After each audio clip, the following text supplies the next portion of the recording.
أجي وقت ما مستيقظ شنغالي إشخوا أمجي حاضرتي خود كان إجباري مدرسة وفكرني بينج مدرسة ما شنغال ده هنا أمجي يعني بيجم الخارجي شنغال جي يمكن مدرسة فابوان إشخوا نهانك يمكن بشتي سبوان أمجي يعني بيجم قيدا زاروكا تشيبوكان أف زاروكي هكانو تينا مدرسة وأز بيجم يعني أمجي نا زمانة جبتني دان إجبلي زمانة دايكي أو جي زمانة إنجليزي هيا عربي هيا هي فيما أوا يعني أف مدرسة ما يجي هكا بينا قبول كرين أف يعني بيجم سالة شوين جي كيم بونا شاگرتا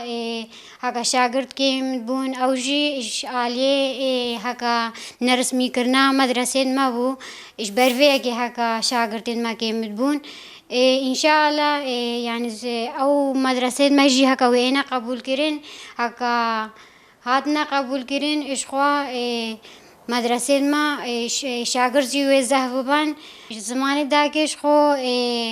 إيش هر زاروكي بيويستاز بيجون بري فرمانة أف زمان يعني نبو لهما أف بين سالن هكاتيا داين وراسي يعني بيجون قلق يقانجا هيفيا ماوا يعني هر دايكا كي هكا زاروكي تخو بشينا في مدرسة وأركي هكا كافيا سرملي ما يجي أمجيش خو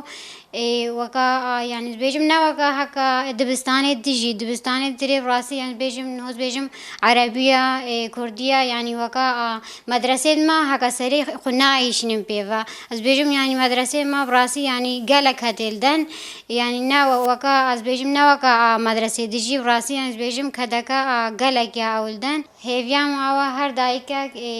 زاروكي خوبشينيا وان مدرسة أسوق مع مستاك شنغالي نافان دا شنغالي دا كار دكم أبو تقريبا 2 ساله كاري مع مستاتي شنغالي دكم المدرسة ماجي شنغالي بينج دبستاني ما هبون جمارة شاگرتي ماجي نزي شخصت شاگرتي بو وقت سي مع مستاك شنغالي وخوباش ما درس دانا وان زارو شخوف بداية في ساريجي سارا كانوا خواندني دست بيت کا ام جوك مع مستایشن قاریم حاضرتی خود کن امجی که دست بقید آزار واکن دبستان ماجی ما پیوستی جرادین ما بجرب جه کرنا رحله سبورة قرطاسي تشتي جرب بفين ما اوجي آماده کرنا و روجت پیش دیجی برنامج مدانیه می دست قیدان آوه زاروا بکن زمانه كردية كرمانجي زمانه دايكي من دنا آزاروا وهر وساد نفدا عربي وانجليزي جي هيا داخازا ما اوكو وكر زمانك دي زمان ما نف دولة دا بيتا قبول كرين كو 5 ساله افكار تيتا مشاندن تعبوا كذا كل بردهات داين داخواز مش حكومة عراقي حكومة اقليمي او كوف زمان وقت زمانك فرمي رسمي بيتا قبول كرين وكر ملت اكيدي چا ما فيوان هيا زمان خود درسا ببن زاروك خوب پرورده بکن مجید وی ام زاروك خوب پرورده بکن بزمانه خوب زمانه دایکی ام جو گروپا کا ما مستایا دیسه وکر سالن بوری رابونه قید کردن او نویساندنا ناوی زاروکت شنگال دا قنا به خواندن نویساندن نمینن و چاندا خدور نمینن ام جی مدوی وکا زاروت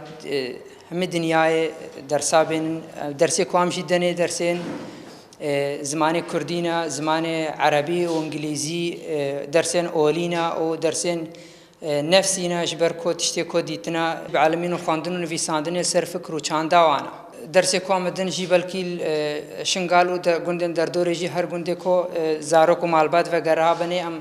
كاربن خوب گهيننه شكل کی ام درسا بدنيته و ام كاربن وان زارو کا ديسا وغيرين سر خواندن نويسان تشتي كو كيم آیا ام شيرا تمام بكن